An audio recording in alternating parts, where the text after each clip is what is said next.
पण सर तुम्ही तुमची सेक्टर्स आहेत ना ती खूप वेगळी वेगळी निवडली. म्हणजे तुम्ही टेलिफोन पुसता पुसता मध्येच तांदूळ पण विकला, मध्येच तुम्ही आणखी दुसरीकडे तरी कुठेतरी जाऊन पेंटिंगची किंवा घराच्या दुरुस्तीची कामं केली. तर हा सगळा वेगळा ज्या क्षेत्रात आपल्याला अनुभव नाहीये, तर ह्या कल्पना तुम्हाला कशा सुचतात? आता तुम्हाला संधी साधू व्हायला पाहिजे. संधी ही कधी तुमची अपॉइंटमेंट घेऊन येत नाही. पहाटेच्या 4च्या गाढ झोपेत कुठेतरी बारीक किंकिन किंकिन जरी आवाज आला तरी तुम्ही उठायला पाहिजे. आणि संधी यू हॅव टू संधी साधू, संधी ग्रॅब करता यायला पाहिजे. ज्या अर्थी ती संधी तुम्हाला डोकावत आहे, खुणावत आहे, त्या अर्थी तुम्हाला ती बोलवत आहे, ही संधी तुम्ही मिळवली पाहिजे. आणि दुसरं, हे काम करताना जे आपल्या मराठीच्या घाणेरड्या म्हणी आहेत त्या फेकून द्यायला पाहिजे. अंथरूण पांघरून बघून हातपाय पसरा. अरे हातपाय वाढवा ना, अंथरूण पांघरून बाजारात मोठं आणता येतं. आता तुम्ही संधी झाल्या हे झाल्या. मी माझ्या आयुष्यामध्ये एकदम नाही जंप मारलेली. एकातनं दुसरी कथा, दुसऱ्यातनं तिसरी कथा झाली. तसं मी टेलिफोन पुसता पुसता मी स्टेशनरी पुरवायला लागलो. मी एकदम कुठे पुरवायला लागलो? किर्लोस्करांना. किर्लोस्करांचे ऑइल इंजिन बनवायचं स्वप्न नाही मला पडलं. पुसता पुसता माझ्या लक्षात आलं, अरे साधे कागद विकून, कार्बन विकून, पेन विकून सुद्धा पैसे मिळतात रे आपल्याला आयुष्यामध्ये. हा बरं, जो कार्बन आणि कागद विकत घेतोय, जो तिथला परचेस मॅनेजर आहे, त्याचा फोन पुसताना तो आपल्याला एक कॉलेजचा मुलगा म्हणून शाबासकी पण देतोय, गुड मॉर्निंग म्हणतोय. मग एक लक्षात येतं की अरे याच्याकडनं आपल्याला काही हा बिझनेस मिळेल का. मग अशा संध्या घेतल्या मी की कार्बन घे, हे घे, वीक घे. स्टेशनरी करता करता पेंटिंगचं कसं काम केलं, कशी संधी आली. मी माझ्या अल्पडकीची तर रवी बिल्डिंगचं ऑफिस अजून मस्त आहे, भाड्याचं असं तरी आहे, 2nd फ्लोअरला आहे. चढताना इतर जण जमतात, मी मस्त चढून जातो, पायऱ्या लिफ्टच नाही. त्या काळची ती गाजलेली बिल्डिंग 1970. ते जेव्हा मी घेतलं तेव्हा काय झालं, आता घेतलंय ऑफिस. तुम्ही आता जर 2nd हँड फ्लॅट घेतला, काही घेतला, तर त्याला थोडं रंगवणी करणं, पूजा करून आत जाणं. तसं मी रंगवायला गेलो. रंगवायला गेल्यानंतर मला त्यावेळी कशी असते परिस्थिती, 200 फुटाचं ऑफिस, मला 75 रुपये महिना भाडं. ते 3 महिन्याचं भाडं 225 फूट घेतलेलं. मी आता काय करणार, आपल्याला तर काही नॉलेज नाही त्यातलं. मग रंगाच्या कॉन्ट्रॅक्टरला बोलवलं. कॉन्ट्रॅक्टर मिळतात जागोजागी, प्लंबिंग असतात. त्यांनी त्याचं मला बजेट काढून दिलं 80 का 90 रुपये, एक्झॅक्ट आकडा आठवत. म्हणलं भाडं 75 रुपये महिना भरतोय, अख्खा महिन्याचं भाडं 200 फुटाला कसं लागेल. मग सहज क्युरियासिटी आली. पण त्या क्युरियासिटीतनं मी माझा फायदा घेतला. मी ज्या गोऱ्या रंगाच्या डब्या दुकानात फोन पुसायला जायचो, तर प्रत्येक गोष्टीचा तुम्हाला फायदा घेता आला पाहिजे. त्याला सहज विचारलं, 200 स्क्वेअर फुटाचं ऑफिस आहे, काय लागेल सांगलं.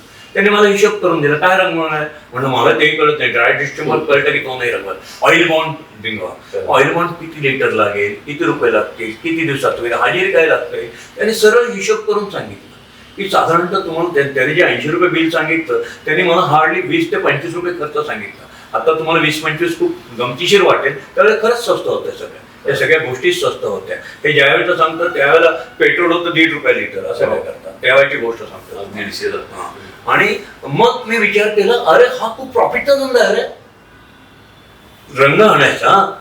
मजूर कुठे मिळतात मला कळतंय. माझं सगळं जन्म गोरगरिबीत गेलं. ताडेवाला रोडला मिळतात, तुम्ही दांडेकर पुलाला गेला तिथे मजूर मिळतात, पेंटर मिळतात. आपले कोकणी पोरं जास्त रंगाच्या धंद्यात असतात. ते अनुभवाने तुम्हाला शिकत असतात. तुमच्या सतत डोळे उघडे पाहिजे, कान उघडे पाहिजे, सतत काय चाललंय ते टिपत राहायला पाहिजे. तुम्ही टिप कागदासारखं, ब्लॉटिंग पेपर सारखं टिपून घेऊन ते जपून ठेवायला परत तुमच्याकडे ताकद पाहिजे. मग मी सरळ त्याच कॉन्टॅक्टचे 2 पेंटर जे मी ओळखत होतो त्यांना बोलवलं. ते म्हणलं साहेब आमची हजेरी एवढी. आणि मग मी तो रंग आणला. तो उधार मिळाला मला, कारण टेलिफोन पुस्तक त्याने दिला उधार मला. इव्हन मी त्याच्याशी म्हटलं दर महिन्याला बिलात नाही एवढे कापा. ते म्हणले दर महिना 3 रुपयाने कधी फिटतात. बरं म्हणलं मी देईल तुम्हाला आणून. आणि मग पेंटर आणले आणि सगळं ऑफिस रंगवलं. 80 रुपयाचं ऑफिस माझं 40 रुपयात रंगवलं. 40 रुपयाला 40 रुपये प्रॉफिट मिळत आहे. हा धंदा आपण का नाही करत. आता हे तुम्हाला मग दरवेळेला अरे बापरे मी कुठे रंग करायला जाऊ, हे कोण कष्ट करणार. आणि लिटरली रंगाच्या याच्यामध्ये माझ्या जिथे मी भाड्याच्या घरात राहायचो, माझ्या बाल्कनीमध्ये सगळ्या शिड्या, घोड्या, रंगाच्या डब्या असायच्या. आणि सायकलीला घोड्या शिड्या पण लावायच्या. मग स्कूटर आले. स्कूटरला पायाशी आम्ही ते वेस्पा स्कूटर होते, पायाशी डबे बिबे लावायचो. मागे पेंटर बसायचा, तो उलटी घोडी अशी खांद्यावर घेऊन जातो. त्याच्या सकट मग कामावर जायचं. कामाची लाच वाटतं कामाने, तरच तुम्ही शिकता की त्याला कसं उभं करायचं, काय करायचं. असे एकातनं अनेक बिझनेस तुम्हाला सुचत जातात. संध्या सापडतात, काही ना काही कारणाने सापडतात. त्या तुम्ही ग्रॅब करायच्या. अगदी बरोबर. म्हणजे ज्याला व्यवसाय करायचा त्याची चौकस बुद्धी पाहिजे, त्याचे कष्ट पाहिजेत, अभ्यास पाहिजे आणि मुख्य म्हणजे संधी पकडता आली. तुम्ही एकदा पाण्यात उडी टाकली की पोहणारच. तुम्हाला माहिती का लहान मुलांना खेडेगावात कसं पोहायला शिकवतात? डबा बिबा बांधतात, पण ते घाबरतं, खेळतात, देतो टाकून बाप त्यांचा पाण्यामध्ये, विहिरीमध्ये आपाप पोहायला लागतात. तुम्ही पाण्यात पोहायला लागणार, तुम्ही धडपडणारच आहात. जगण्यासाठी माणूस धडपडतो.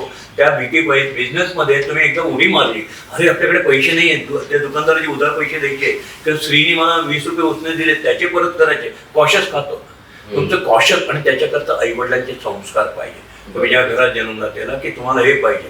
संस्कारच असे असतील की काही खोटं म्हणून पैसे काढायचे आणि उधळायचे, तो नाही बिझनेस करू शकत. शेवटी तुम्हाला या सगळ्याला संस्काराची लक्ष्मण रेषा असेल, संस्काराची चौकट असेल, तर त्या बिझनेसमध्ये यश मिळतं. म्हणजे आई वडील गुरु मित्र हे सगळे महत्वाचे आहेत. शाळेतले गुरुजी, शाळेतले आसपासचे मित्र जर सिगरेट उडणारे असतील, आमच्या लहानपणी माझ्यावर प्रयोग करायला जायचा, आम्ही सोमवार पेठेत राहायचो तेव्हा, ते पकडून मी छोटा होता ना, मोठी जे त्याला तुम्ही रॅगिंग काय म्हणतात, मग तिथे त्यावेळेला चौताळून रडून हातपाय आपण मिळेल त्या मार्गाने त्यांच्याकडनं पळून यायला पाहिजे. ते अंगात ताकद नाही पाहिजे, कुठे शेपटी घालून नाही बसत, हा मला सिगरेट उडाला चौताळेल मी, नाही ऐकलं तर किंचाळेल मी. हे जे उत्स्फूर्त आहेत कधी कधी संस्कारात वाचनात नाही, याच्यात नाही. आपण आपले संस्कार कसे घडले, शिवाजी महाराज वाचले, सावरकर वाचले, आज इव्हन सामाजिक संस्कारामध्ये आंबेडकर वाचले, की असं काही नसतं, जातपात नसतं रे, माणसाला कसली जात, जी जात नाही ती जात, हे साधं सूत्र आहे ना, जी जातच नाही ती जात कशाला माणसाला चिकटतात.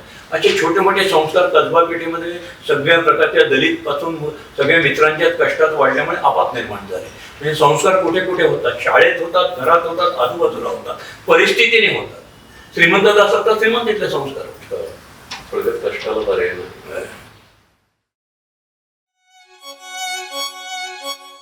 घरासाठी काडी काडी जमवतात माणसं, टुमदार स्वप्नात रंगतात माणसं, छान छान घरात राहतात माणसं, जेव्हा भेटतात घराला घरपण देणारी माणसं, घराला घरपण देणारी माणसं.